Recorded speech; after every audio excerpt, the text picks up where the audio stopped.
আল্লাহর নবী একদিন বলতেছিলেন সাহাবীরা রে আমার কাছে তিনটা জিনিস প্রিয়, এক নম্বরে নামাজ, দুই নম্বরে আমার বিবিগণ, তিন নম্বরে সুগন্ধি।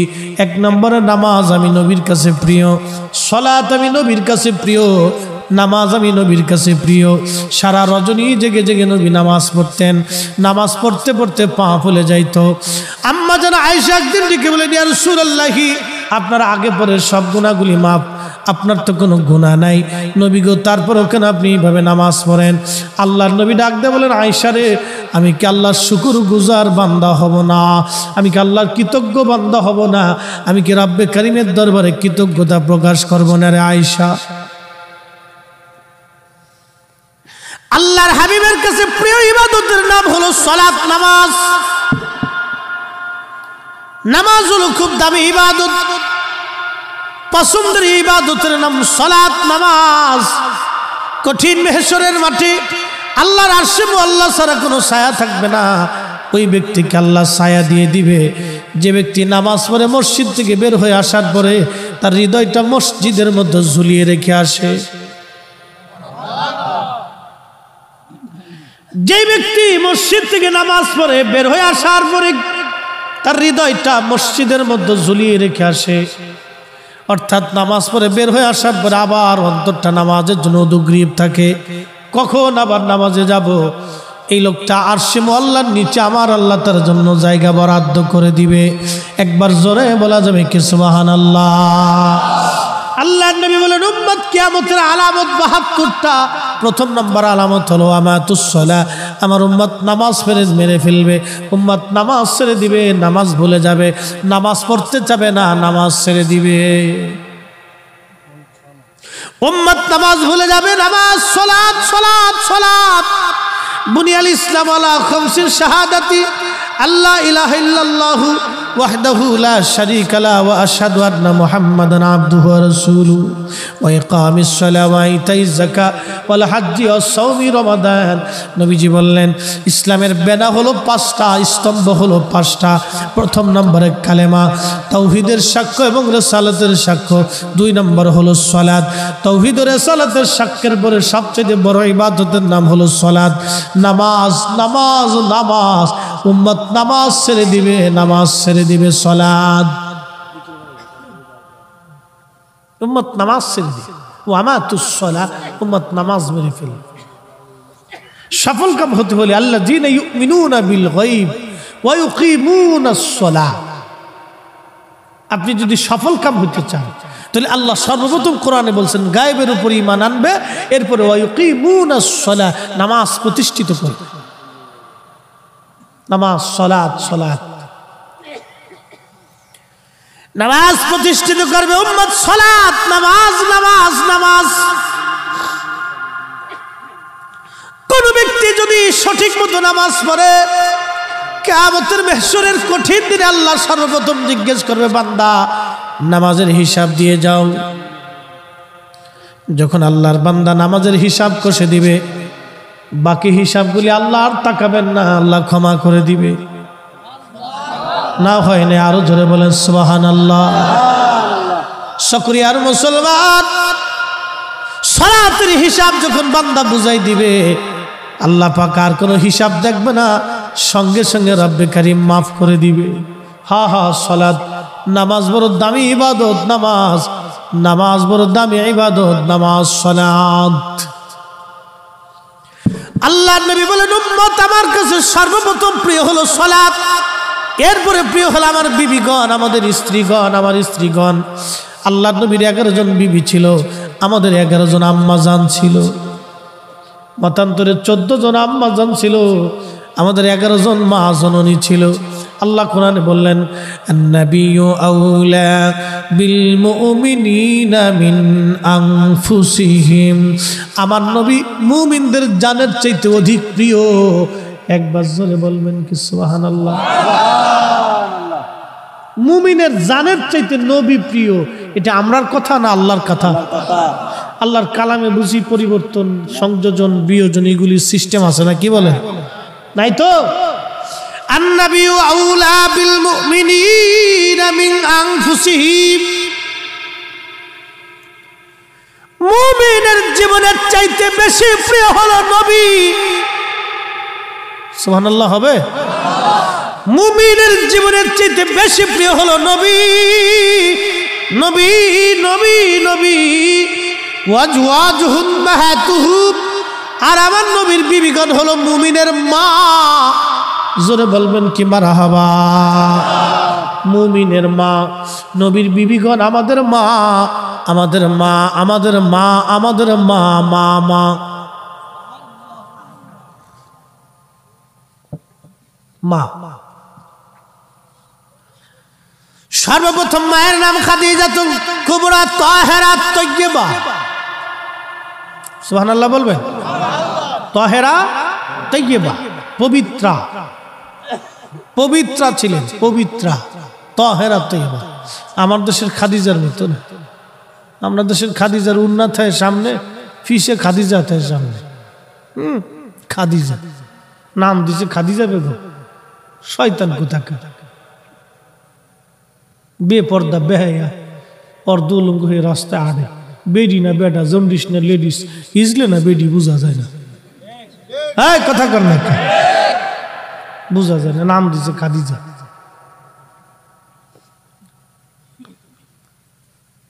বাপের কা আব্বা ফ্যান কিনে দাও, বাবা ফ্যান কিনে দাও, দিছে ফ্যান কিনে। ওই বাপ হলো বড় হিজলে। যেই বাপে তার মেয়েকে প্যান্ট শার্ট পরা, এটা হলো হিজলে। ওটা বাপ হয়েছে কি জন্য? কি কথা বলেন না? ওটা বাপ হয়েছে কেন? ওটা তো হিজলে। ওকে বাপ হইতে বলছে কেন? খুব মনোযোগ দিয়ে প্রিয় নবীজির পছন্দের বিবিগণ হলো পছন্দের। আল্লাহর নবী বলতেন, উম্মত আমার কাছে পছন্দ হলো আমার বিবিগণ। এর অর্থ মানে এটা না যে নবীজি নারীদের প্রতি আসক্ত ছিল, বিষয়টি এরকম না। কিন্তু নাস্তিকেরা বলে নবী বহু নারীতে আসক্ত ছিল বিদায় বহু বিবাহ করেছেন। আসলে ওদের জন্মের ভিতরে বাবা ভেজাল আছে। সন্দেহ আছে আপনাদের? আল্লাহর নবীর চরিত্রে ইজ্জতে যারা চাদর ধরে, ওদের জন্মের ভিতরে কি আছে না? আর জোরে জোরে কোন, জোরে কোন, কি আছে? ভেজাল আছে, ভেজাল ভেজাল ভেজাল। আরে আমরা মাযহাবের ইমাম আবু হানিফা রাহিমাহুল্লাহ, মাযহাবের ইমাম, আমরা মাযহাবের ইমাম, কত বড় আলেম ছিলেন দেখেন। তো একদিন উলামা ইকরাম নিয়ে বসে ফিকহি দর্স চলতেছে, ইলমের দর্স চলতেছে। তো বাচ্চা কাচ্চারা খেলাধুলা করে, তো একটা বল ছুটে এসে দর্শের মাঝখানে চলে এসেছে। সব বাচ্চারা আলেম ওলামা দেখে আর আগাইতে সাহস পারে না, দূরে দাঁড়ায় গেছে। আমাদের কিছু বাচ্চা, অনেক আদবি বাচ্চা আছে না, অনেক আদবি বাচ্চা। এই যে আমার যুবক যারা আজকে মাহফিলে বসছে, কিছু পোলাপান আছে চারপাশ দিয়ে ফেসবুক চালাইতেছে, মাইন কিছু বিড়ি টেনতেছে। এরকম পোলাপানি তো আছে, কি কথা কর না কেন? আছে না না? আবার কিছু পোলাপান আছে নেশাখোর, এমন ভাবে ভাব লইছে, উনি বাপরে বাপ, উনি দেশের নেতা। সিটকিনি কষাতে কায়দা মতো কইসি মারি দিলে একবারে চামড়া পোল্ট্রি মেরে উঠে চলে আসবে। ও সিস্টেম জানা আছে, কোথায় কোন জায়গায় কারে মারতে হবে। ও শিখে টিকে কিন্তু ওয়াজ করবার হয়েছে খুব মনোযোগ দিয়ে। তো এই সব ছেলেরা দূরে দাঁড়িয়ে রয়েছে, বল নিতে কেউ সাহস পায় না। হঠাৎ করে একটা ছেলে দৌড়ে এসে মাঝখান থেকে বলটা থাপা দিয়ে নিয়ে চলে গেল। ইমামুল আজম ডেকে বললেন, এই ছেলেটা জারস।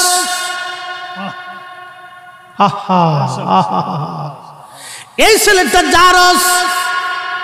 উলামা ইকরাম বলেন, হুজুর কি বললেন আপনি? ছেলেটা কেন জারস হলো? ইমামুল আজম ডাক দিয়ে বললেন, দেখো আমরা এতগুলি আলেম এক জায়গায় বসে আছি, কেউ আমাদের মাঝ থেকে কোনো বালক বল নিতে সাহস করলো না, কিন্তু এই ছেলেটা বেয়াদবের মতো এসে আমাদের মাঝ থেকে বলটা থাপা দিয়ে নিয়ে বেয়াদবের মতো চলে গেল। খোঁজ নিয়ে দেখো এই ছেলেটার জন্মে ভেজাল আছে। হায় হায় হায়, ওলামা ইকরাম খোঁজ নিয়ে দেখলো সত্যি এই ছেলেটা একটা পতিতার সন্তান, তার জন্মের ভিতরে ভেজাল। আল্লাহর ওলিদের কথা কখনো মিথ্যা হতে পারে না, কথা বলেন ঠিক কিনা? নারে তাকবীর, নারে রিসালাত, আহলে সুন্নাত ওয়াল জামাত। হো চকরিয়ার মুসলমান, নাস্তিকেরা বলে নবীজি বহু নারীতে আসক্ত ছিলেন বিদায় বহু বিবাহ নবী জীবনে করেছে। না না না, আমার নবী বহু নারীতে আসক্ত ছিলেন না। আমার নবীর একজন বিবি ছিল, নাম হযরত আম্মা জান সাউদা রাদিয়াল্লাহু আনহা। তিনি একজন বৃদ্ধা নারী ছিলেন, একেবারে বয়স্ক নারী ছিলেন। আম্মাজান আয়েশার জন্য যেমন একটা রাত বরাদ্দ ছিল, আম্মাজান সাউদার জন্য নবী আর একটা রাত বরাদ্দ করতেন। একবার জোরে বলা যাবে কি মারহাবা? একজন বৃদ্ধা নারীর কাছে একজন পুরুষের কি পাওয়ার আছে বলুন তো? একজন বুড়ি, যে নারী বৃদ্ধা হয়ে গেছে, চামড়া পর্যন্ত ঘুষিয়ে গেছে, এই নারীর কাছে একজন পুরুষ, 40 বছরের একজন পুরুষ কি আশা করতে পারে বলুন তো? বলুন না। 50 বছরের একজন পুরুষ একজন বৃদ্ধা, 70 বছরের বৃদ্ধা নারীর কাছে কি আশা করবে বলুন তো? কিন্তু তারপরেও আল্লাহর নবী আম্মাজান আয়েশার জন্য যেমন রাত বরাদ্দ, আম্মাজান সাউদার জন্য তেমন বরাদ্দ ছিল। রাসূল করিম উম্মতকে শিখিয়েছেন, উম্মত তোমার যদি 2টি স্ত্রী থাকে, 2জন বিবি থাকে, 2জন বিবিকে যদি তুমি সমান চোখে না দেখো, 2জন স্ত্রীর সাথে যদি সমান আচরণ তুমি না করো, 2জন বিবির মধ্যে যদি ইনসাফ তুমি কায়েম না করো, তাহলে ওই উম্মতকে কিয়ামতের ময়দানে আল্লাহ রাব্বে করিম প্রতিবন্ধী করে, ল্যাংড়া খুরা বুবা বানাইয়া প্রতিবন্ধী বানাইয়া কিয়ামতের ময়দানে তার উঠানো হবে। আহা, কি কঠিন শাস্তি, একটু চিন্তা করুন তো। কোটি কোটি মানুষ দেখবে এটা ল্যাংড়া কানা খোরা, কারণ তার 2টা স্ত্রী ছিল, সে সমানভাবে দেখে নাই। একটারে ভালো ভালো খাবার দিছে, আর একটারে মারতে ধরে। এরকম বাংলাদেশে বহু আছে, কি কথা বলেন না কেন? আছে না? বহু আছে, বহু পুরুষ আছে 2টি স্ত্রী বিয়ে করছে, এক স্ত্রীর খোঁজ নেয়। আর একটা সুন্দর, এটি খালি ঘুরে। এগুলোর ফাইলে কায়দা মতো বাটাম সালাম দিয়ে দিত দরকার। এগুলোর হলো বাটাম সালাম দিতে হবে, নগদে বাটাম সালাম, বাকি ঝুঁকি দিয়ে লাভ নেই। হ্যাঁ, এগুলো নগদ বাটাম সালাম। বুঝতে পারছেন? ইসলাম এমন চমৎকার জীবন ব্যবস্থা। হযরত ওমর রাদিয়াল্লাহু তাআলা বাটাম সালাম দিয়ে দিত। বাটাম বুঝছেন? আমাদের ফরিদপুরের ভাষায় বলে বাটাম, মানে লাঠি চালান। একবারে জাগার উপরে খাড়ার উপরে লাঠি চালান দিয়ে দিলে সব সোজা হয়ে যাবে। প্রকাশ্যে লাঠি চালান দাও, ইসলামিক আইন হলো প্রকাশ্যে লাঠি চালান দিয়ে দাও, সবাই মিলে দেখবে। সেনাবাহিনীর ট্রেনিং কেউ কোনোদিন দিচ্ছেন কিনা জানি না। সেনাবাহিনী যদি একজনের দোষ করে, শাস্তি সবার হয়ে যায়। ভুল করবে একজন, সারাক্ষণ এটা চালাইস না বাপ, এটা ভিতরেটা চালাইস না, এটা জ্বালা যন্ত্রণা। হ্যাঁ, আমার দরকার নেই আওয়াজ, এমনি বালা। এটা পলিউশন, বেশি সাউন্ডে স্নায়ুর সমস্যা হয়, ব্রেনে এফেক্ট করে, ঝামেলা আছে। আমরা বক্তাদের ব্রেন পারফেক্ট না থাকলে জ্বালা। এই জন্য আমাদের ঘুম আগে পারফেক্ট হইতে হয়, বিশ্রাম ঠিক থাকতে হয়, নাহলে ওয়াজ ডাইনেরটা বামে চলে যাবে, বামেরটা ডাইনে, পিছনেরটা সামনে, উপরেরটা নিচে যাবে না। কোনো ওয়াজের তালের ঠিক থাকে না। বুঝতে পারছেন? এইটা খুব পারফেক্ট জিনিস, এটা ঠিক থাকতে হবে। খলিফাতুল মুসলিমিন হযরত ওমর বাটাম চালান মারতেন, নগদের উপর বিচার করা হতো। হযরত ওমর নগদের উপর বিচার করে দিতেন। বন্ধ করে দাও ভাই, আমার কাছে অসুবিধা বললাম। প্রিয় মুসলমানেরা, খুব মনোযোগ দিয়েন। হযরত ওমরের কথা বলছিলাম, বাটাম চালান। সেনাবাহিনীর ভিতরে ভুল যদি একজনের হয়, শাস্তি সবাইকে দেওয়া হয়। একটা কোম্পানির একজন লোকে যদি ভুল করে, শাস্তি সবাইকে দেওয়া হয়। এজন্য শাস্তি দেওয়া হয় কারণ সেনাবাহিনীর ট্রেনিং তো খুব বড় মারাত্মক। যুদ্ধের ভিতরে একজনের যদি ভুল হয়ে যায়, তাহলে পুরা ব্রিগেডটা মার খেয়ে যেতে পারে। এই জন্য সবাইকে সমান তলে শাস্তি দিয়ে দেওয়া হয়, যাতে কেউ ভুল না করে। ইসলামের শাস্তির বিধান এরকম হবে, ভুল করতে হবে, ভুল হয়ে যাবে, শাস্তি বিধান চালু হয়ে যাবে। কোনো কাহিনী টাহিনী নাই। শাসন ব্যবস্থা যদি হযরত ওমরের মতো হতো, আমার দেশের চুরি ডাকাতি রাহাজানি খুন খারাপি এই সব কিছু বন্ধ হইয়া আমার দেশের মানুষ তারের মতো সোজা হয়ে যাইতো। কথা বলেন ঠিক কিনা? একবারে তারের মতো সোজা হয়ে যেত। ফরমালিন, আবার ফলের ভিতরে ফরমালিন টাস করে আঙ্গুল কেটে দিত। সক্রিয়ার বাজারে কেউ যদি মনে করেন যে ফলের ভিতরে ফরমালিন দিয়ে দিবে, বিরিয়ানির ভিতরে বিষ মেরে দিবে। যে কি কয় আপনার নতুন নতুন বিরিয়ানি আছে না, আজকে এই পত্রিকায় দেখলাম ওই ঢাকার এক হাজি বিরিয়ানি না কি বিরিয়ানি কয়, হ্যাঁ, দোকানের ভিতরে পচা গোস্ত দিয়ে দিছে, বাস বাটাম চালান দিয়ে দিচ্ছে, 1 বছরের কারাদণ্ড। হ্যাঁ, এরকম ধরে বসান দিয়ে দিত। হাজি বিরিয়ানির ভিতর মেরে দিচ্ছে। এরকম বহু বিরিয়ানি আছে খাবারের ভিতর বিষ মেরে দিতেছে। আবার জানেন কি জানেন, গরু গোস্তের বদলে কুত্তার গোস্ত দিয়েছে। আমার ঢাকাতে 8 মাস পর্যন্ত এক দোকান বন্ধ ছিল। 8 মাস। আরে মানুষ নাকি? আরে কুত্তার চাইতে মানুষ নিকৃষ্ট হয়ে গেছে। কথা বলেন ঠিক না বেটি? আরে মানুষ তো কুকুরের চাইতে নিকৃষ্ট হয়ে গেছে। আরে কুত্তার ভিতরে 3 সাপ আছে। মানুষ মানুষকে বিষ খাওয়ায়, মানুষ মানুষকে কুত্তার গোস্ত খাওয়ায়, মানুষ মানুষকে মরা মুরগি খাওয়ায় দেয়। বড় বড় হোটেলগুলিতে ওই ঢাকা শহরে মরা মুরগি নিতে নিতে অনেক মুরগি মরে যায়, এগুলি কম দামে পাওয়া যায়, এগুলি নিয়ে সালাদ মেরে বাস মুরগি মেরে দিতেছে, খা। এই আমার দেশের ধনীরা এগুলো পোড়ায় পোড়ায় খাইতেছে। আর কি মজা, খা খা, গিরিল মারতেছে, হ্যাঁ, খা, পুরাই পুরাই খাওয়াচ্ছে, খা, কদ্দুর করে খা, জম্মের খাওয়া, খা। ওটা আমরা কচু শাক খালি ভালো আছি রে ভাই, কি কথা কর না কা? যদি কচু শাক খাই তাও ভালো আছি। ওই মরাটা পাইছি না বাঘের। আমি জীবনে হোটেলে না মুরগি সুরগি দিস না, এগুলো আমরা খাইতাম না। প্রয়োজন আমার একটা ডিম ভেজে দিই তাও ভালো। বেহুদে হুদে টে আমি পাবলিকের টেকা নষ্ট করে, অনেকে জোরাজোরি করে হুজুর খায়। না না না, দরকার নেই, তোমার টাকা নষ্ট করার দরকার নেই। তোমার টাকা তোমার পকেটে থাকে, আমি ভালো জিনিস খাই দিই ভালো। হ্যাঁ ভাইরা আমার, খুব মনোযোগ দিয়ে, এই অবস্থা আমাদের সমাজে আজ চলতেছে। রন্দে রন্দে ভেজাল, রন্দে রন্দে সমস্যা, রন্দে রন্দে প্রবলেম। আহা, সেই দিন কোথায় চলে গেল? হযরত ওমরের জীবনের একটা কথা আপনাদেরকে শোনাই না, কষ্ট হবে আপনাদের? আহা, হযরত ওমরের জমানাতে একদিন হযরত ওমর বসে আছেন, কত বড় পার্লামেন্ট। হযরত ওমরের পার্লামেন্টের নাম মসজিদে নববী।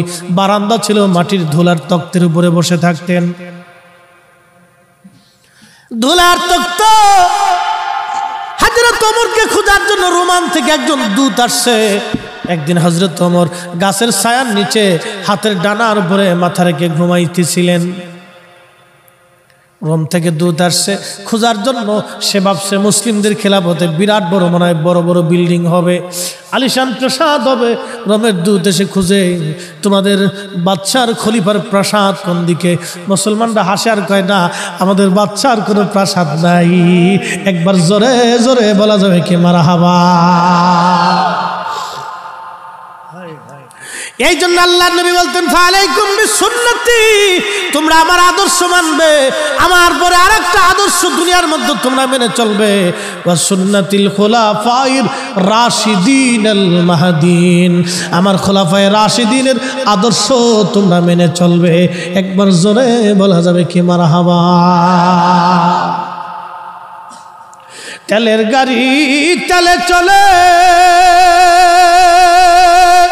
হাওয়ার গাড়ি হাওয়ায় চলে, বিনা তেলে চালাই গাড়ি নবী সুলাইমান।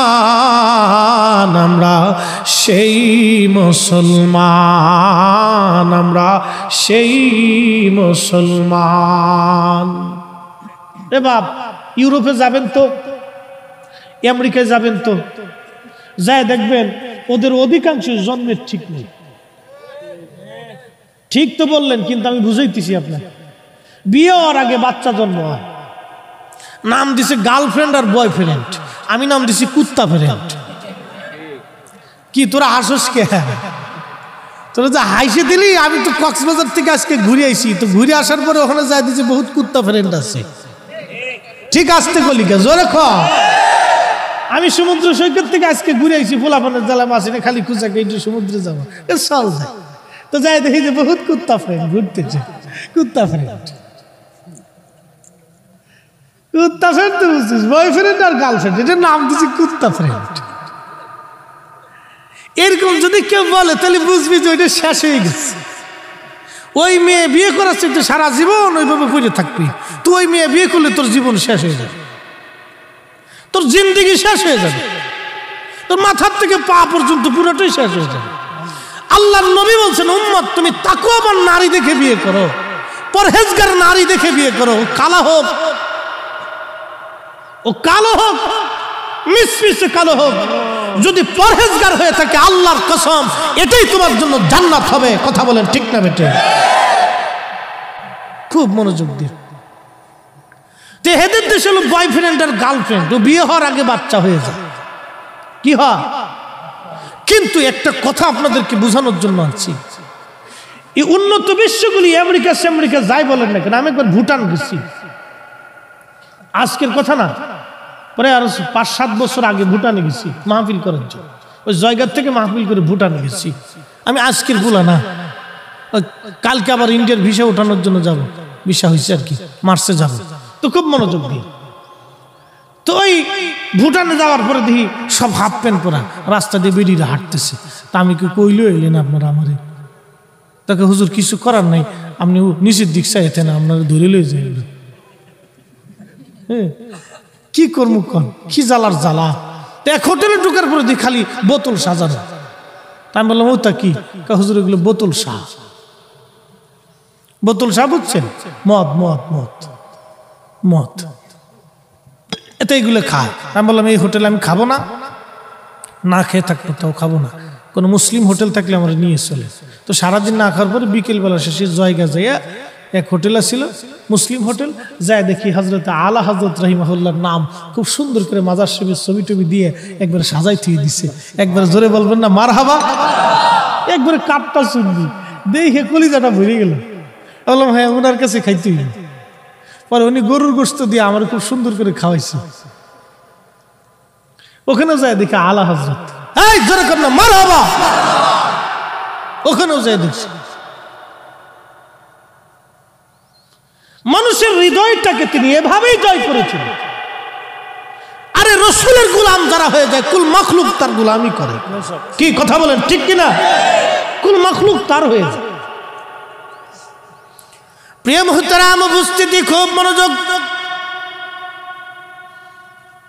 এই ইউরোপের মানুষগুলি বিয়ে হওয়ার আগেই বাচ্চা হয়ে যায়।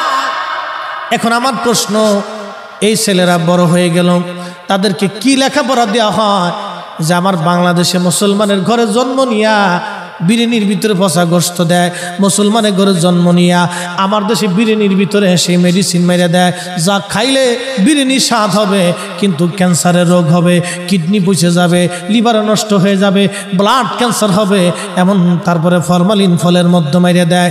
আমার দেশের মুসলমানের ঘরে জন্ম নিয়া মালে কম দেয়, কিন্তু ইউরোপে জন্ম হয়ে গেল আগে, বিয়ে হওয়ার আগে জন্ম হয়ে গেল, বাপের কোনো ঠিকানা নাই, পিতৃ পরিচয় নাই, কিন্তু মালের মধ্যে ভেজাল দেয় না, খাবারে বিষ দেয় না, মালে কম দেয় না, মানুষ ঠকায় না। ওদেরকে কি শিখানো হলো আর আমরা কি শিখলাম? এবার বলেন তো, বলেন। এবার আপনি জানতো সারা ইউরোপে ঘুরেন, তো সারা ইউরোপ ঘুরে না, একটা ঠকবাজ লোক পাবেন না। যত সিটার খালি বাঙালির ভিতরে যান, সারা ইউরোপ ঘুরেন, ওদের ভিতরে একটা সিটারও পাবেন। যা বলবে পারফেক্ট, গুলি মিস হবে, কথা মিস হবে, অথচ মায়ের বাপের কোনো জন্মের ঠিক নেই। জান, এই যে যাই দেখেন। এবার হলো কি আমাদের দেশে, হলো কি আমরা শিক্ষা ব্যবস্থা ছোট কাল থেকে আমরা মানুষ বানাইতে পারি না। আর একটা ছোট্ট বাচ্চার বই দিয়ে দিছে 10টা, ওই বই বাচ্চা না নিতে পারে বাচ্চার মায় কান্দে করে যায়। কি কথা কর না? কেবল নার্সারিতে পড়ে ওই বই 10টা বই দিছে, ও কান্দে করে নিতে না পারিয়া ও মায় কান্দে করে নিয়ে যায়। কি শিখাইলো 10টা? ওই সময় 10টা বই পড়ার বয়স। ওকে ওই সময় শিখাইতে হবে নীতি, আদর্শ, কিভাবে মানুষের সাথে কথা বলতে হয়, কিভাবে চরিত্র গঠন করতে হয়, মিথ্যা বলা যাবে না, খেলাধুলা, সুন্দর পরিবেশ, সালাম কালাম, আদব লেহাজ এগুলো শিখিয়ে বাচ্চারা। ওর 10টা বই দিয়ে দিচ্ছে মাথার ভিতরে। কোন ভূতে চাপাইছে এগুলির মাথার ভিতরে আল্লাহ জানে। ছোটকালে আমরা তো খালি বাংলা ইংরেজি অঙ্ক 3টে শিখছি আর আরবি কোরআন শিখছি। 10টা বই দিয়ে দিচ্ছে। এই বাচ্চা টানতে না পেরে বাচ্চার মায় কান্দি করে যায়।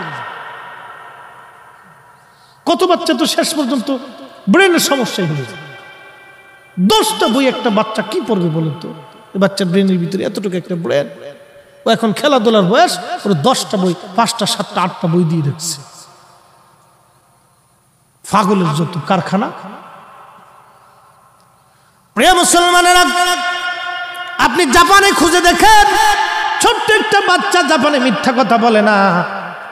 যান খুঁজে দেখেন, ওরা বৌদ্ধ, কেউ আছে নাস্তিক, কোনো ধর্মই মানে না, আবার কেউ আছে অধিকাংশ বৌদ্ধ। যা দেখেন একটা বাচ্চা মিথ্যা বলবে না, বাচ্চা মানুষ ঠকাবে না, চুরি করবে না। কিন্তু আমার মুসলমানের ঘরে বাচ্চা জন্ম হয়ে গেল, কালেমা কোরআন আজান কালাম দেওয়ার পরেও বাচ্চা চুরি করে, কারণটা কি? ছোট্ট কাল থেকে আমরা শিখাইতে ব্যর্থ হয়েছি। আরে রাসূলুল্লাহর আদর্শ আমাদের ভিতরে নাই। আজকে নবীর আদর্শ নিয়ে গেল খ্রিস্টানেরা, নবীর আদর্শ নিয়ে গেল ইউরোপিয়ানরা, নবীর আদর্শ নিয়ে গেল চাইনিজরা। বলে হুজুর কেমন বলতেছেন আপনি? হ্যাঁ, আল্লাহর নবী বলেন, উম্মত ঘরের মধ্যে একটা লাঠি রাখবা, তোমার সন্তানকে নামাজের জন্য পিটাবা। 10 বছর বয়স হয়ে গেলে যদি নামাজ না পড়ে তাহলে লাঠি দিয়ে পিটাবা। আর আদবের জন্য তোমার সন্তানকে লাঠি পিটা করবা। যদি আদবওয়ালা না হয় লাঠি পিটা করবা। পড়ার জন্য ছেলেরে বকি, নামাজের জন্য কোনোদিন বকি নাই। আরে কাজের জন্য ছেলেরে বকি, কিন্তু আদব শেখানোর জন্য কোনোদিন লাঠি পিটা করি নাই। দোষ তো সন্তানের দিয়ে লাভ নাই, দোষ হলো আমাদের। কথা বলেন ঠিক কিনা? আমাদের দোষ। ছোট্ট কাল থেকে এগুলির মানুষ বানাইতে আমাদের দোষ। আপনি জানতো জাপানে একটা ছোট্ট ছেলে মিথ্যা বলবে, মানুষ ঠকায় না ওরা। কোটি কোটি মানুষ, ওদের পার্সেন্টেজ হিসাব করে দেখবেন 100% মানুষ ঠকায় না। কিন্তু আমরা বাংলাদেশে, ভারতে, পাকিস্তানে কোটি কোটি কোটি কোটি মুসলমান, খালি মুসলমানের ঘুম থেকে উঠে চিন্তা করে বাস দিন। কি কথা কর না? এই অবস্থা আমাদের দেশে। অথচ হাজার হাজার ওয়াজ হইতেছে, হাজার হাজার ওয়াজ, ওয়াজেরও শেষ নেই। প্রত্যেক জুমাতে হুজুররা ওয়াজ করতেছে, তারপরে মানুষের বুঝ আসে। কেন জানেন? ছোট্ট কাল থেকে মায়ের কোল থেকে বাচ্চা শিখে আসে, বিসমিল্লাহ শিক্ষা দিতে পারি।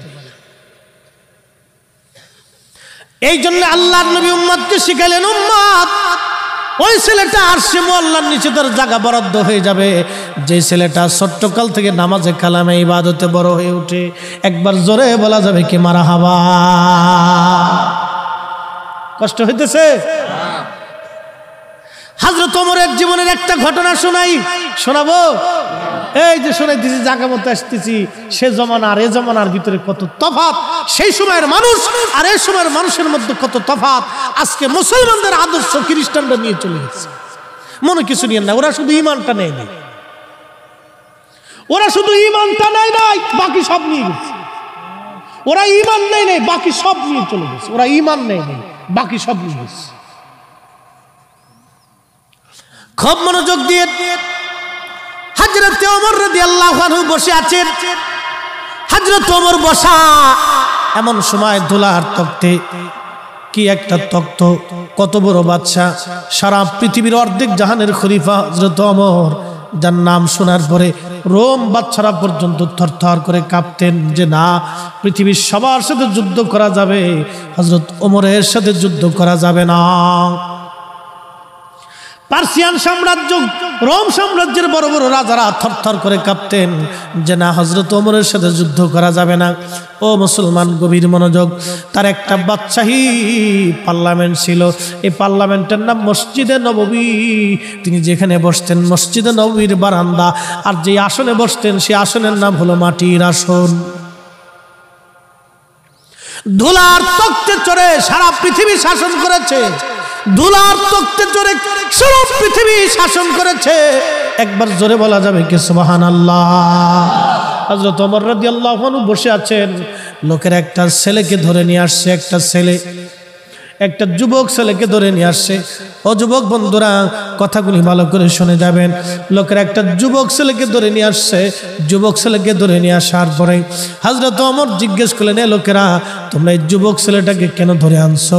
লোকেরা বলল, হুজুর সে আমাদের বৃদ্ধ বাবাকে হত্যা করেছে, এই জন্য আমরা তো ওমরের দরবারে নিয়ে আসছি।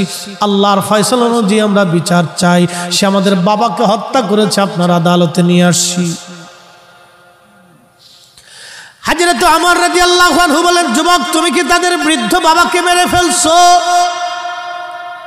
ওই ছেলেটি বলল, হ্যাঁ খলিফাতুল মুসলিমিন, আমি তাদের বৃদ্ধ বাবাকে মেরে ফেলছি। কেন মারছো? বলে, হুজুর আমার একটা উট ছিল, উটের একটা বাচ্চা ছিল, এই বাচ্চাটা খুবই সুন্দর, আমি আমার উটের বাচ্চাটাকে খুব আদর করতাম। এই উটের বাচ্চাটা খেলাধুলা করতে করতে এই বৃদ্ধের খেজুর বাগানে যাওয়ার কারণে বৃদ্ধ একটা পাথর মেরে আমার উটের বাচ্চার চোখ বের করে দিয়েছে। আমি সহ্য করতে না পেরে আমি একটা পাথর হাতে নিয়ে বৃদ্ধের মাথা বরাবর মেরেছিলাম। আমি ইচ্ছা করে মারি নাই, তাকে শাস্তি দেওয়ার জন্য আমি পাথর মেরেছিলাম রাগান্বিত অবস্থায়, কিন্তু পাথরটা মাথায় আঘাত করার কারণে বৃদ্ধ সহ্য করতে না পেরে সে মারা যায়। হযরত ওমর বললেন, যুবক তুমি ইচ্ছা করেই মারো আর অনিচ্ছা করেই মারো, হত্যা তোমার দ্বারা সংগঠিত হয়েছে, আল্লাহর ফয়সালা অনুযায়ী আমি তোমাকে মৃত্যুদণ্ড দেব। ছেলেটি বলল, হুজুর আল্লাহর ফয়সালার কাছে মাথা পেতে দিলাম, আল্লাহর ফয়সালার কাছে মাথা পেতে দিলাম, কিন্তু আমাকে 3টা দিনের জন্য আমাকে দয়া করে জামিন দিয়ে দেন, আমাকে 3টা দিনের জন্য জামিন দেন। হযরত ওমর বললেন, যুবক তুমি জামিন দিয়ে কি করবে? বলে, হুজুর আমার বাবা ইন্তেকাল করার আগে আমার ছোট ভাইয়ের জন্য কিছু সোনা দানা টাকা পয়সা আমার কাছে আমানত দিয়ে যায়। আমিরুল মুমিনিন, আমি ওই সোনা দানা টাকা পয়সাগুলি সুন্দর করে মাটির মধ্যে পুঁতে সিন্ধুকে ভরে রেখে দিয়েছি, আমি ছাড়া পৃথিবীর আর কেউ জানে না। হুজুর আমি যদি আপনি আমাকে হত্যা করে ফেলেন, আমাকে যদি আল্লাহর শাস্তি অনুযায়ী মৃত্যুদণ্ড দেন, আমার ছোট ভাইয়ের আমানত নষ্ট হয়ে যাবে, আমার যাইতে একদিন লাগবে, আসতে একদিন লাগবে, মাঝখানে একটা দিন আমি আমার ছোট ভাইয়ের সব আমানত বুঝাই দিয়ে চলে আসব। হুজুর আমার আব্বাজান ইন্তেকালের সময় আমার কাছে আমার ছোট ভাইয়ের আমানত আমার আব্বাজান দিয়ে গিয়েছিলেন, আমার জন্য আব্বা বরাদ্দ করেছিলেন, ভাইয়ের জন্য করেছিলেন। আপনি যদি আমাকে মৃত্যুদণ্ড দেন তাহলে আমার ভাইয়ের আমানত নষ্ট হয়ে যাবে, আমাকে আমানত বুঝাই দেওয়ার জন্য আমাকে একটু জামিন দিয়ে দেন। একবার জোরে বলা যাবে কি মারহাবা। হে মুসলমান কোথায় হারাই গেল আজ? হাই হাই, কি মুসলমান ছিল সেই দিনের যুবক বলতেছে, হুজুর আপনি আমাকে জামিন দেন, আমার ভাইয়ের আমানত বুঝাই দিয়েছে। হযরত ওমর রাদিয়াল্লাহু আনহু ডেকে বললেন, ছেলে তোমাকে তো জামিন দেব, কিন্তু জিম্মাদারি কে নিবে বলো? তুমি দেখো মদিনাতে তোমার জিম্মাদারি কেউ নাই কিনা। জিম্মাদারি তো বড় কঠিন, ওমরের আদালতের জিম্মাদারি বুঝছেন। যদি এই ছেলে ফেরত না আসে তাহলে জিম্মাদারির উপর শাস্তি বর্তাবে। কে জিম্মাদারি নিবে এই ছেলের? ছেলে যদি ফিরে না আসে, হযরত আবু যর গিফারি বললেন, হুজুর আমি তার জিম্মাদারি নিয়ে নিলাম। ওমর বলেন, আবু যর বুঝে সুঝে দিও। বলে, হুজুর না অসুবিধা নেই, আপনি দিয়ে দেন, ছেড়ে দেন। বলে, আবু যর বুঝে নাও। বলে, হুজুর বুঝেই নিচ্ছি, আপনি তাকে ছেড়ে দেন। আবু যর গিফারি খুব আশিক রাসূল এবং দুনিয়া বিরাগী সাহাবী ছিলেন। নবীজি বলছিলেন, আবু যর তুমি একাই থাকবে, একাই মারা যাবে, কিন্তু তোমার জানাজাতে বহু মানুষের উপস্থিতি হবে। না আসতে হয়ে গেল না? আরো জোরে। আমরা রাসূলের ইলম নিয়ে প্রশ্ন করি, কত হতভাগা উম্মত আমরা। হাই হাই হাই, হ্যাঁ উম্মত কত বড় হতভাগা হলে রাসূলের ইলম নিয়ে প্রশ্ন তুলে। শাইখুল হাদিস মাদ্রাসায় পড়া কত বড় হতভাগা হলে শাইখুল হাদিস হয়ে রাসূলের ইলম নিয়ে প্রশ্ন তুলে। ছি, উম্মত লজ্জা করা উচিত, বেটা লজ্জা করা উচিত। ও আলেম হয়েছে কি করে? রাসূল কারীমের ইলম নিয়ে প্রশ্ন তুলে উম্মত হয়েছে। উম্মত বলে আমরা উম্মত বললেই উম্মত হওয়া যায়। আরে সেই দিনের আবু যরকে চিনে যান, আবু যর গিফারি দুনিয়া বিরাগী সাহাবী ছিলেন। দুনিয়া বিরাগী সাহাবী, দুনিয়া বিরাগী সাহাবী, দুনিয়া বিরাগী। ইন্তেকালের সময় শুধু একটা জুব্বা ছিল পরনে, গায়ে একটা জুব্বা ছিল আর একটা পরনে তওবান ছিল, কিচ্ছু ছিল না। স্ত্রী বসে বসে কাঁদতেছে আর বলে, হুজুর আপনি এখন মারা যাবেন। ও আমার স্বামী, কে আপনার জানাজা পড়বে, কে আপনাকে কাফন দিবে? সারাটা জীবনে নির্জনে মরুদ্যানে আমি আর আপনি দুইজনে মরুভূমির ভিতরে কাটাই দিলাম। আজকে আপনার ইন্তেকালের সময় হয়ে গেল, আপনার জানাজার কাপড় আজকে নাই, কোথায় কাপড় পাবো, কে কবর খুঁজবে? হযরত আবু যর গিফারি চোখের পানি ছেড়ে দিয়ে বলে, বিবি হে, তোমাকে চিন্তা করতে হবে না, আমি আমার মাসুক আমার রাসূলের পবিত্র জবান থেকে শুনেছি আমি একাই মারা যাব। আমার জানাজাতে বহু মানুষ আসবে, আমি নির্জনে মারা যাব। এই মরুভূমির ভিতরে তুমি আর আমি নির্জনেই মারা যাচ্ছি। শোনো হে বিবি, আমার জানাজাতে বহু মানুষ আসবে, তুমি টিলার উপরে তার আগে দেখায় দেখো কোনো কাফেলা আসে কিনা। যদি দেখো কোনো কাফেলা আসে তাহলে বুঝবে আবু যরের সময় ঘনিয়ে গেছে। না হইছে না, আরো জোরে বলে। সাহাবীদের ইয়াকিন রাসূলের উপরে এরকম ছিল। শাইখুল হাদিস প্রশ্ন তুলে নবীর এলেম নিয়ে শাইখুল হাদিস হইছে, নাম দিছে উম্মতে মুহাম্মাদি। কলিজার ভিতরে আল্লাহর প্রতিও একটু ভয় নাই যে কি হবে মেহেশরে, আল্লাহর আদালতে তো দাঁড়াইতে হবে। কি কঠিন ভয়াবহ পরিণতি সেই দিন হবে বলেন। পৃথিবীর কত শাইখুল হাদিস, কত মুনাজির আজম, কত মুফতি, কত প্রিন্সিপাল, কত ইমাম আল্লাহর আদালতের সামনে মাথা নত করে সেজদায় পড়ে থরথর করে কাঁপতে হবে। সেই দিন আল্লাহর নবীর সিল মোহর ছাড়া কোন উম্মতের জান্নাত নসিব হবে না। কথা বলেন ঠিক না বেঠে? আল্লাহ রাসূলের সিল ছাড়া কোন উম্মত সেই দিন জান্নাতে যাবে না, সে যত বড় শাইখুল হাদিস হোক না কেন। নবীর মহান ইজ্জতের কাছে 4 পয়সা মূল্য নেই, কিচ্ছুই না। রাসূল কারীমের মহান ইজ্জতের তুলনায় আমাদের কিচ্ছু নাই, কিছুই নাই, কিছুই নাই, কিছুই নাই আমাদের। না আমি শাইখুল হাদিস, তুমি শাইখুল হাদিস তাতে কি হয়েছিল? রাসূল কারীমের জুতা মোবারকের সাথে যে ধুলা লেগেছিল, এই ধুলার সাথে ধুলা, ধুলার সাথে ধুলা, তারও কোটি বিলিয়ন কোটি ভাগ করার পরে একটা ছোট্ট অনু অংশ এক পাল্লায় দিলে, তোমার আমার মতো কোটি কোটি বক্তার শাইখুল হাদিস উম্মত আর এক পাল্লায় দিলে নবীর কদম মোবারকের ধুলার ওজনের সমান হবে না। কথা বলেন ঠিক না বেঠিক? উম্মতের একই ভাবে হতে হবে আবু যর গিফারিদের মতো। হযরত আবু যর গিফারি রাদিয়াল্লাহু আনহুর বিবি টিলার উপরে তাকায় দেখলেন একটা বণিক দল আসে। নেমে এসে বললেন, স্বামী আমার, একটা বণিক দল আসতেছে। আবু যর বললেন, বিবি রে, সময় আমার শেষ, রাসূল বলেছে আমার জানাজায় বহু মানুষ আসবে। সুবহানাল্লাহ, কি হবে? রাসূল বলেছে আমার জানাজায় বহু মানুষ আসবে, অতএব আজকে এখনই আমার সময়, বিদায়ের পালা এসে গেছে। বিবি ক্ষমা করে দিও, সারাটা জীবন তুমি আমার সঙ্গে নিঃস্ব নিঃসম্বলে একাকী নির্জনে কাটাইছো, খেয়ে না খেয়ে দুইজনে আমি কাটিয়েছি। আহা, রাসূলের দুনিয়া বিরাগী সাহাবী ছিলেন হযরত আবু যর। আবু যর রাদিয়াল্লাহু আনহু দুনিয়া বিরাগী একজন সাহাবী ছিলেন। ইন্তেকালের সময় তার কাফনের কাপড় দেওয়ার মতো কিচ্ছু ছিল না। সাহাবীদের জীবনের দিকে তাকাইলে, আমাদের দিকে তাকাইলে সাতা মুসলমানই মনে হয়। সাহাবায়ে কেরামের জীবনের দিকে তাকে, আমাদের জীবনের দিকে তাকাইলে মুসলমানই মনে হয় না। নিজেকে মনেই হয় না যে মুসলমানের কাতারে আছি। সারাটা জীবন নির্জনে কাটিয়ে দিলেন রাসূল কারীমের সাহাবী। কতটা কলিজার ভিতরে ইয়াকিন রাসূলের প্রতি, নবী বলেছে তাই হবে। রাসূল কারীমের প্রতি সাহাবীর ইয়াকিন কি ছিল? রাসূল বলেছে সেটাই হবে। আমরা সেই নবীর ইলম নিয়ে প্রশ্ন তুলি, নাম দিছি বিরাট বড় মুনাজারে আযাম। ওটা মুনাজারে আযাম। হাবিবে কিবরিয়া হুজুর করিম সাল্লাল্লাহু আলাইহি ওয়াসাল্লাম বলেছেন, ওই বণিক দলের যিনি প্রধান ছিলেন তিনি হযরত আব্দুল্লাহ ইবনে মাসউদ রাদিয়াল্লাহু আনহু, দুনিয়ার সবচেয়ে বড় মুফতি। ওই বণিক দল নিয়ে তিনি ওই রাস্তা দিয়ে যাচ্ছিলেন,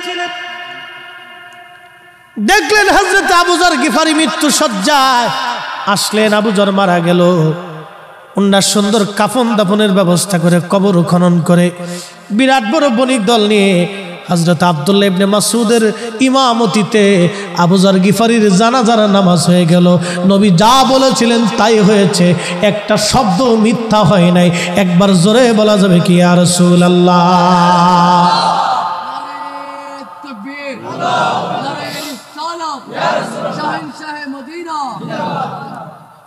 কি করে বুঝাবো আপনাকে বলেন তো? এই জন্য আল্লাহ বলছেন আমিনু, ঈমান আনো কামা আমানান নাস। আমার নবী সাহাবীরা যেভাবে ঈমান আনছে তোমরা সেভাবে আনো। হ্যাঁ, সেভাবে ঈমান আনো। আমার রাসূলের সাহাবীরা যেভাবে ঈমান আনছে তোমরা সেভাবে ঈমান আনো। ক্বালু, সেদিন মূর্খরা, মুনাফিকরা, কুফাররা বলেছিল নুমিনু কামা আমানাস সুফাহা, আমরা কে নির্বোধদের মতো ঈমান আনবো। সেদিন হযরত বেলালকে নির্বোধ বলেছিল, ওয়াসাল কারনিকে নির্বোধ বলেছিল, সুমাইয়াকে নির্বোধ বলেছিল, খাব্বাবকে নির্বোধ বলেছিল, গরিব গরিব মুহাজির আনসার সাহাবীদেরকে তারা নির্বোধ বলেছিল।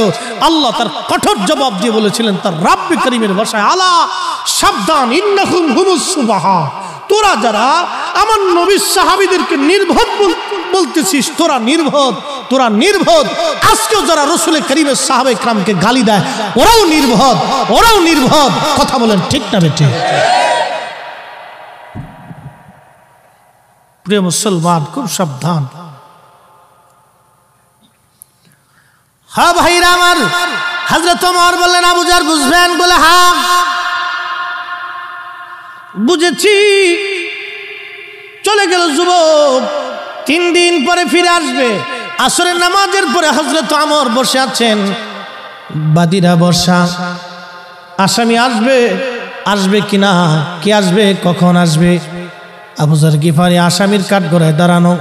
হযরত ওমর বললেন আবু যর, তোমার আসামি কি ফিরে আসবে?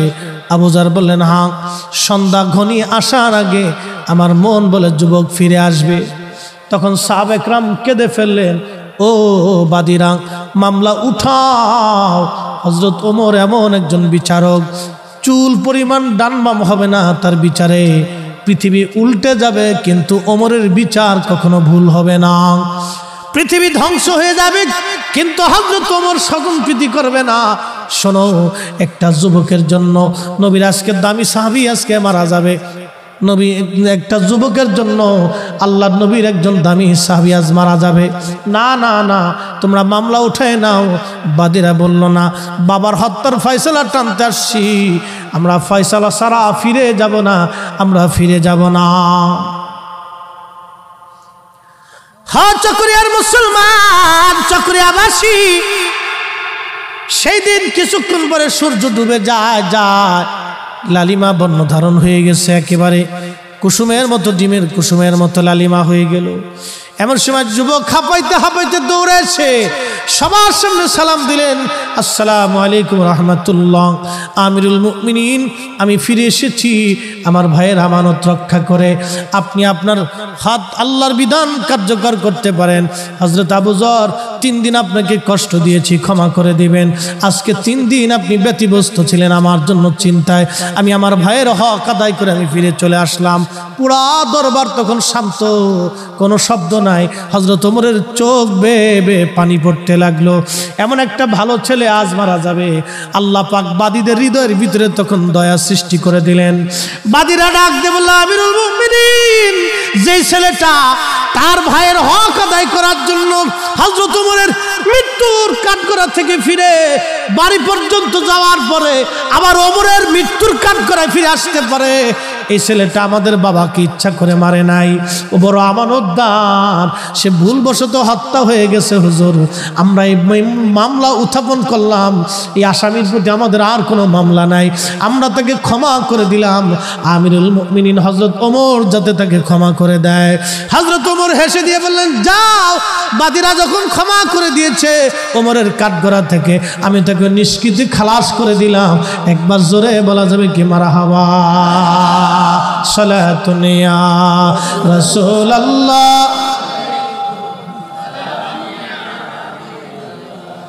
সালাতুন ইয়া রাসূলুল্লাহ, খবর লও ইয়া রাসূলুল্লাহ, খবর লও মেরে মাওলা মেরে আকা, খবর লও। সালাতুন ইয়া রাসূলুল্লাহ আলাইকুম সালামুন ইয়া হাবিবাল্লাহ আলাইকুম। ও মুসলমান, এটা ছিল হযরত ওমরের আমলের মুসলমান, সেই দিনের মুসলমান। এই দিনের মুসলমান কেমন তার পিতা, কেমন তার সন্তান, যে ছোট ভাইয়ের আমানত সেদিন সে মারে নাই, ছোট ভাইয়ের হক সেই দিন মারে নাই। আমরাও মুসলমান, তারাও মুসলমান, আমরাও মুসলমান, তারাও মুসলমান, আমরাও মুসলমান, তারাও মুসলমান। আজকে আমাদের হলো কি, বড় ভাই ছোট ভাই মারামারি হয়, ঝগড়া হয়, কিলিকিলি হয়, গুতাগুতি হয়, মামলা হামলা হয়, কোর্ট আদালত হয়, জমি জমা নিয়ে ঝগড়া ফাসাদ হয়। অথচ 100 টাকা নিয়ে যাওয়ার সুযোগ নেই, 100 টাকা নিয়ে যাওয়ার সুযোগ নেই। জমি জমা নিয়ে খুন খারাপি হয়, মারামারি হয়, কাটাকাটি হয়। হো চকরিয়ার মুসলমান, কাকে ওয়াজ শোনাবো? রন্দে রন্দে সমস্যা। আল্লাহ আল্লাহ, যারা ওয়াজ শুনে, যারা ওয়াজ শুনে না বাজান, যাদের ভিতরে ভেজাল আছে অধিকাংশই তারা ওয়াজ শুনে না, ওয়াজে তারা আসে না, ওয়াজে তারা বসে না। কি কথা বলেন, ঠিক না বেঠে? নেশাখোর, সোর বাটপার, সিটার বাটপার মাহফিলে আসে না। কি কথা কর? সিটার বাটপার এগুলি মাহফিলে আসেও না, বসেও না। তেন ওয়াজ শোনাবো কারে বলেন তো?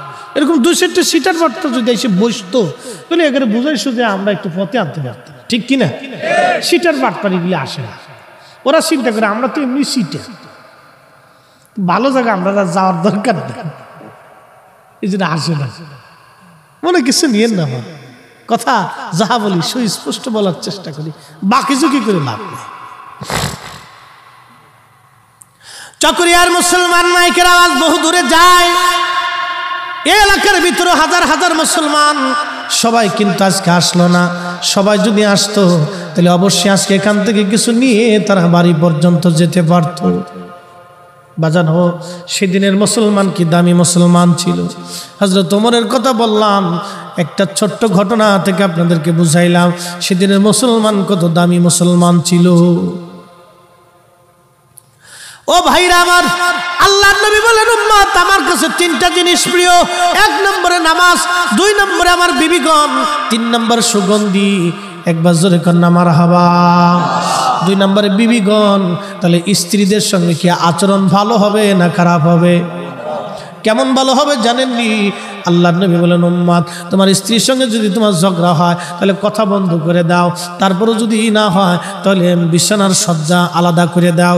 যদি তারপরেও তোমার স্ত্রী সোজা না হয় তাহলে এর মুরব্বীদেরকে ডেকে নিয়ে এসে একটা সমাধান করে ফেলাও। ধাপ 3টে, তারপর গায়ে হাত দেওয়া যাবে না। প্রথম নাম্বার, কথা বন্ধ করো। যদি তোমার স্ত্রী তারপরেও সোজা না হয় তারপরে তুমি তার সাথে বিছানা আলাদা করে দাও।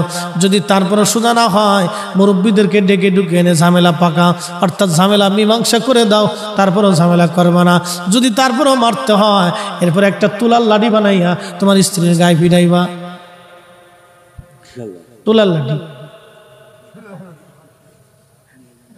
আইসে তো দিলে একটা তুলার লাঠিতে ফিটিয়ে দেখেন কি মজা লাগে। বউ দেখবেন গরুর গোস্ত রাখতে খাওয়াই দিচ্ছে, যাক পাওয়া গেছে একটা তুলার লাঠি। আর ইসলাম কত সুন্দর জীবন ব্যবস্থা। স্ত্রীর গায়ে হাত দিতে নবী কেন নিষেধ করলেন জানেন কি? বিবিরা, মেয়েরা আমাদের অধীনস্থ, আল্লাহ তাদেরকে আমাদের অধীনস্থ করে দিয়েছেন। হা হা, স্ত্রীদেরকে আল্লাহ আমাদের অধীনস্থ করে দিয়েছেন।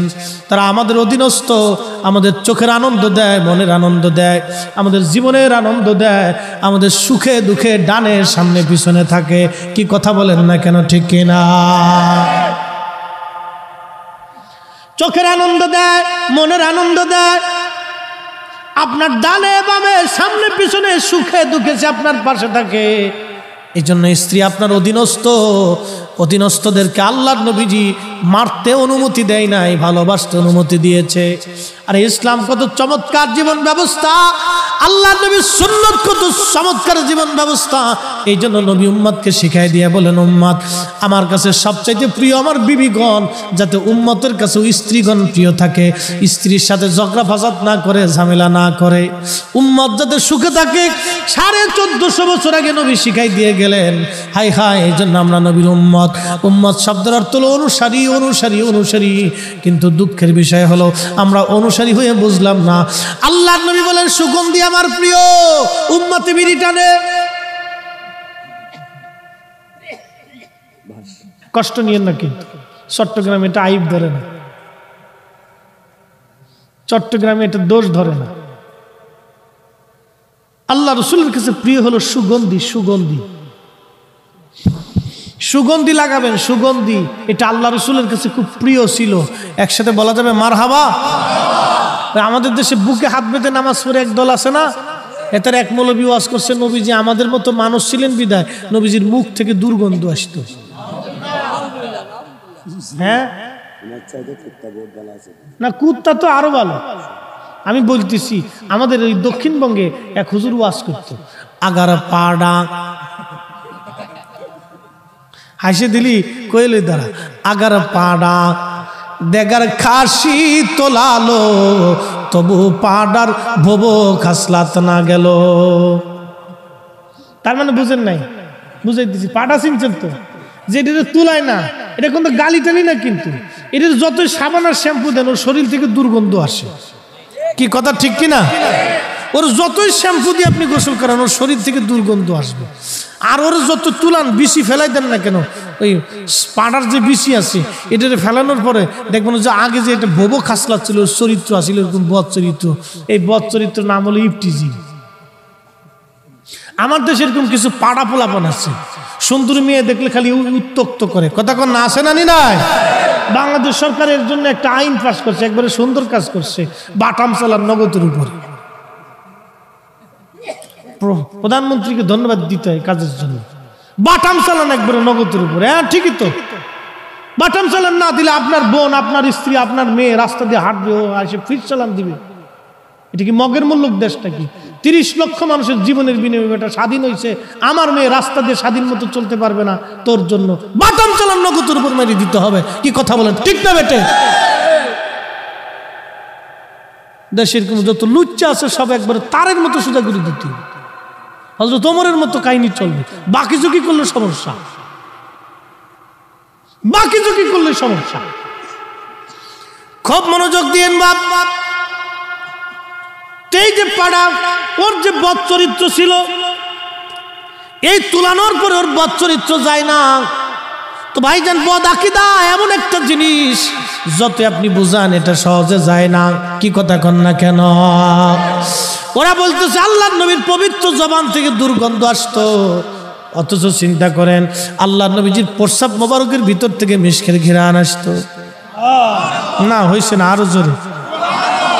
অথচ একই পানি আমিও পান করলাম, আপনিও করলেন। নবীজির শরীর মোবারকের ঘামের ভিতর থেকে মিশকের ঘিরান আসতো, অথচ আপনি বগলের নিচে একটু সকাল থেকে সন্ধ্যা পর্যন্ত গোসল হবে না। একাধারে 7 দিন পর্যন্ত যদি আপনি গোসল না করেন তাহলে পাড়া পর্যন্ত ফেল হয়ে যাবে। কথা কন, জোরে কন। আমাদের দেশে একদল আছে, কোনটা মোসার কোনটা দাড়িও নিজেও জানে না, গাঁজা মাজা খাইয়া 1 বছর পর্যন্ত গোসল করে না, চুল দাড়িও ঠিক মতো কাটেও না, চাষেও না, বগল তলাও চাষে না, নাম দিছে আমরা ফকির। ওটা আজাজিল। কি কথা কন না? এটা কি? নামাজ কালাম কিচ্ছু না, এটা আজাজিল, ওটা শয়তান।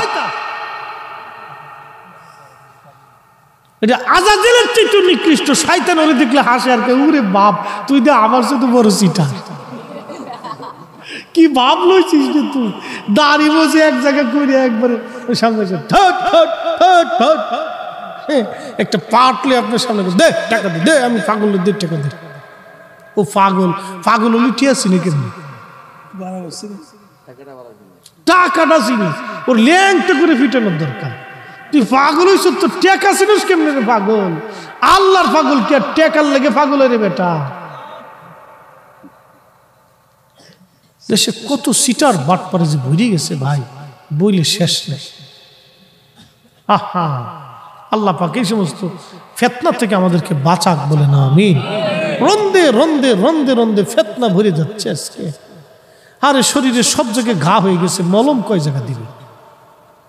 সমস্ত শরীর অঙ্গে প্রত্যঙ্গে ঘা জায়গায় জায়গায় হয়ে গেছে, মলম কয় জায়গা দিয়ে। এই জন্য আপনাদের জন্য একটাই নির্দেশনা, আল্লাহ রাসূল বলেছেন, উম্মত তোমরা কোরআনের পরে আমি নবীর সুন্নাহ মেনে চলবা। যদি মেনে চলো তাহলে তোমার জীবনের শান্তি, কোনো চিন্তা নাই। হ্যাঁ, নবীর সুন্নতকে এই জন্য দাঁত দিয়ে কামড় দিয়ে ধরে রাখতে হবে। সুবহানাল্লাহ বলা যাবে না? একবার দাঁত দিয়ে কামড় দিয়ে খুব শক্ত মতো ধরে রাখতে হবে, খুব মজবুতের সাথে ধরে রাখতে হবে, শক্ত মতো ধরে রাখতে হবে। আল্লাহ রাসূল বলেছেন, ফিতনা ফাসাদের জামানায় আমি রাসূলের একটা হারিয়ে যাওয়া সুন্নাহকে যদি আমল করতে পারো তো 100 শহীদের সওয়াব তোমার আমল নামে দিয়ে দেওয়া হবে। আস্তে কেন রে যুবক, জোরে বল না সুবহানাল্লাহ। চুল তো মেসির মতোই কাটে, নেইমারের মতো কাটে। ফুটবল খেলা নিয়ে এবছর কয়টা মরছে তার হিসেব নেই। একটা কারেন্টের খাম্বায় পতাকা উঠাবার যায়, শেষে কারেন্টকে ভাগ্নে যেহেতু আইসো আর মামা বাড়িতে যাওয়ার দরকার নেই, কারেন্টে ধরছে ধরে একবার জাগার উপর শেষ, ও পতাকা উঠাবার যে ওখানে শেষ হয়ে গেছে। আহা, নিজের কত সুন্দর জীবনটা একটা দেশের পতাকা উঠাইতে যে মরে গেল, খেলা নিয়ে মারামারি করে 2 গ্রুপে মরে গেল। নিজের জীবন কত সুন্দর জীবনটা খেলা নিয়ে মারামারি করে মরে গেল। এই চট্টগ্রামে সেই ব্রাজিল একদিন জিতছে, মাহফিল করে আমি সেই আপনার কি বলে শহরে আরেকটা মাহফিলে আসতেছি। ওই খেলার দিন কি আর পোলাপানে জাল আইতে পারি, ওরে বড় মিছিল দিছে, পোলাপান ল্যাংটয়ে ফেলাইতেছে, দিয়ে প্যান্টটারে খুলে হাফ প্যান্ট পরে মাথার উপর দেখলে ঘুরাইতেছে। আমার গাড়ির পিছনে একটা বোম ফুটাইছে। শেষে আমি দেখ, আমি হুজুর মানুষ, মাহফিলে যাবো, তোর একটু সাইড দে। আধা ঘন্টা করে সাইড দিছে। আমি তোর দল ঠকবো রে, বদদোয়া করছি, যা তোর দল ঠকবো। আমার আজকে সাইড দিলি না, আধা ঘন্টা পর্যন্ত কষ্ট দিলি রে, তোর দল ঠকবো, যা। যারা ব্রাজিল আছেন তারা মনে মনে খেপছে আমার উপরে, হুজুর লেগে ঠিক আছে।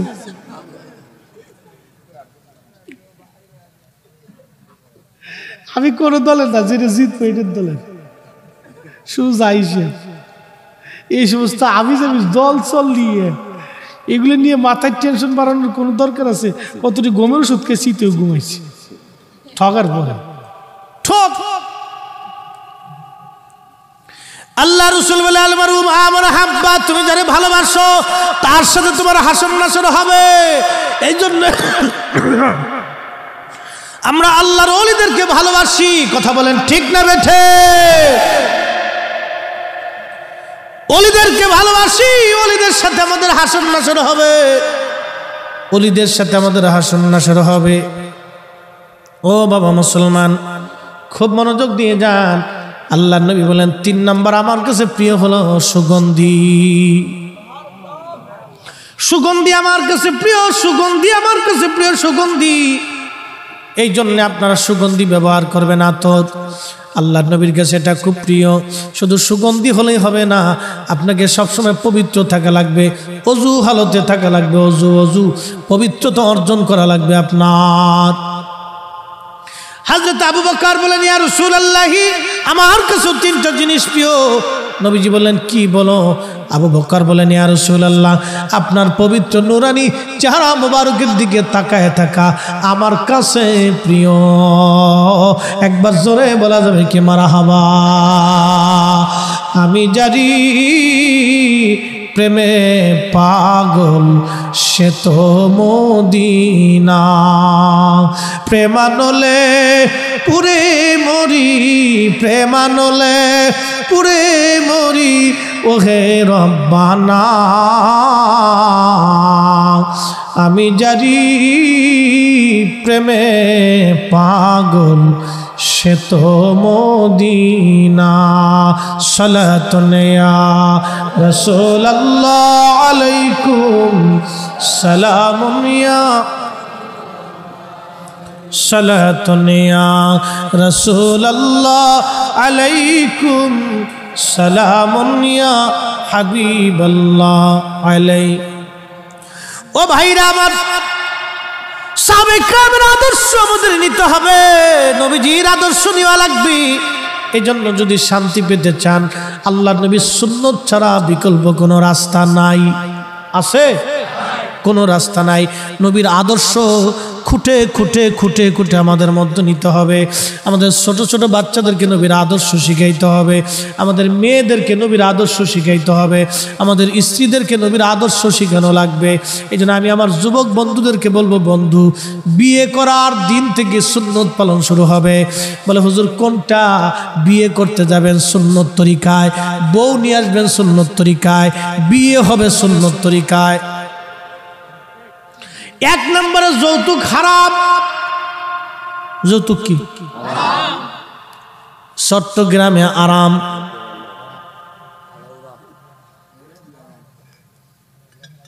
চট্টগ্রামে হালাল। জোরে কোন চট্টগ্রামে হালাল না হারাম? কুত্তার গোশত, শুয়োরের গোশত, ওই সুদের টাকার গরুর গোশত, ঘুষের টাকার গরুর গোশত, যৌতুকের টাকার গরুর গোশত, এই তো সারছে না কাম। এবার মনে কিছু নিয়ে না। পায়খানাকে পায়খানাই বলতে হবে, পেশাবকে পেশাব বলতে হবে, পেশাবকে শরবত বললে হবে না বাপ। আমি ফরিদ হিসাব মুতলে শরবত হবে না, কি বলেন? হ্যাঁ, আর আপনি মুতে দিলে এটা হারাম হবে না? কি হারাম হারামই থাকবে বাপ। শুয়োরের গোশত যেরকম হারাম, কুত্তার গোশত যেরকম হারাম, সুদের টাকা ঘুষের টাকা যেরকম গরুর গোশত একই রকম হারাম, যৌতুকের টাকার গরুর গোশত একই রকমই হারাম। ঠিক আসতে কেন জোরে বলেন? জীবনের নিয়ত করবেন, বিয়ে করবেন, 1 টাকা যৌতুক দিবেন। এই খয়রাতি ব্যবসা যেন না হয়। এটা হলো ফকিরনির ব্যবসা, সবচেয়ে নিকৃষ্ট ব্যবসা এটা। পুরুষ পুরুষের মতো থাকতে হবে, পুরুষ বেড়া বেড়ার মতো থাকতে হবে। কি কথা বলেন? ঠিক না বেটে? বেড়া বেড়ার মতো থাকতে হবে। বিয়ে করবেন, শ্বশুর বাড়ির সম্পত্তির দিকে লোভ থাকবে কেন?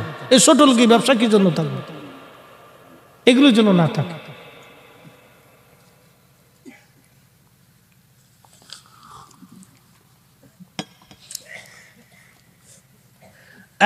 এইগুলি থাকবে না বন্ধুগণ, এইগুলি হারাম। যেগুলি হারাম হারামি।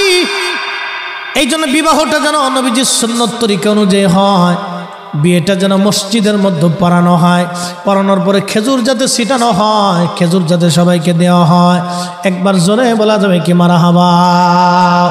সাজাইয়া গুজাইয়া আলকাত্র শুনুন লিপস্টিক মাখাইয়া একবারে আপনার বউডারে সুন্দর করে একবারে অর্ধ উলঙ্গ বানাইয়া একবারে মানুষের দেখাইতে দেখাইতে নিয়ে নারে তাকবীর, হয় না হয় না? আর জোরে নারে তাকবীর, নারে রিসালাত, আলে সুন্নাত ওয়াল জামাত। সভাপতি সাহেবের আগমন, হুজুর কেবলার আগমন, হাশিমি হুজুর কেবলার আগমন, নারে তাকবীর। আল্লামা কাজী সাদিকুর রহমান হাশিমি সাহেবের আগমন, নারে তাকবীর।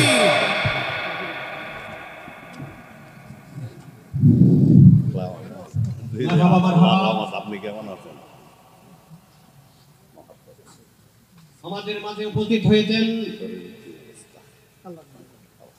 আজকের মাহফিলের সম্মানিত সভাপতি, পীরে তরিকত, রাহনুমায়ে শরিয়ত, দানশিনা আমিনে মিল্লাত, খলিফায়ে দরবারে আলা হযরত হযরতুল হাজ আল্লামা শাহ সুফি কাজী সাদিকুর রহমান হাশিমি মাদ্দাদিল্লাহুল আলী, সভাপতি আঞ্জুমান আশিকান মুস্তাফা সাল্লাল্লাহু তাআলা আলাইহি ওয়াসাল্লাম বাংলাদেশ, সাজ্জাদা নশীন আলামিন হাশিমি দরবার শরীফ চট্টগ্রাম।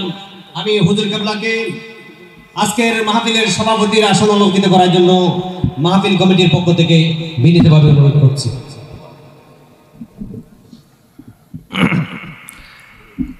আমরা সবাই বলি মারহাবা। আজকের মুহতারাম সভাপতি হুজুর কেবলা উনি এসে গেছেন। আমি দীর্ঘায়িত করে আপনাদেরকে আর কষ্ট দেব না। এত সময় আপনাদেরকে প্রিয় রসুল করিমের সুন্নাহের দিকে আপনাদেরকে ডেকেছি। হ্যাঁ বলবো ইনশাআল্লাহ। মুহতারাম উপস্থিতি, আমাদের উদ্দেশ্য এক এবং অভিন্ন। প্রিয় ভাইরা, দুনিয়ার থেকে তো আমাদের আজ অথবা কাল কবরে চলে যাওয়া লাগে। কথা বলেন ঠিক কিনা? এই জন্য আমি আমার প্রিয় যুবক কলিজার টুকরোদেরকে বলবো, বিসমিল্লাতে জীবন সাজানোর সময় জন্য আপনাদের সুন্নতটা শুরু হয়।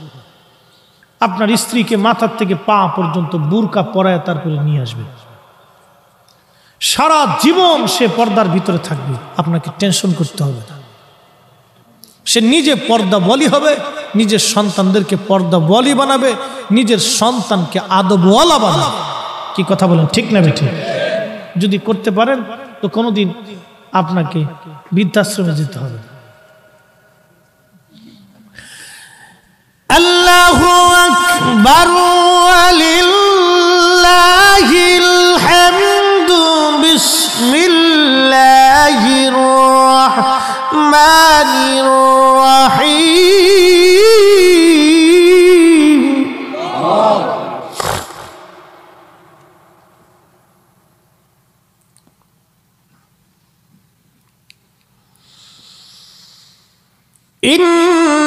ইন্নাল্লাযীনা আমানু ওয়া আমিলুস সালিহাতি উলাইকা হুম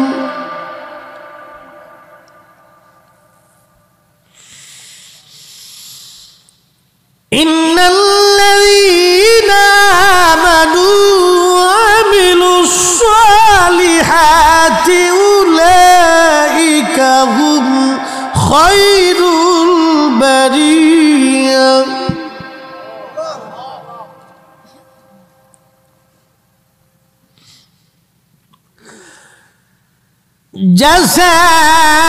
জাযাউহুম ইনদা রাব্বিহিম জান্নাতু আদনিন তাজরি মিন তাহতিহাল আনহার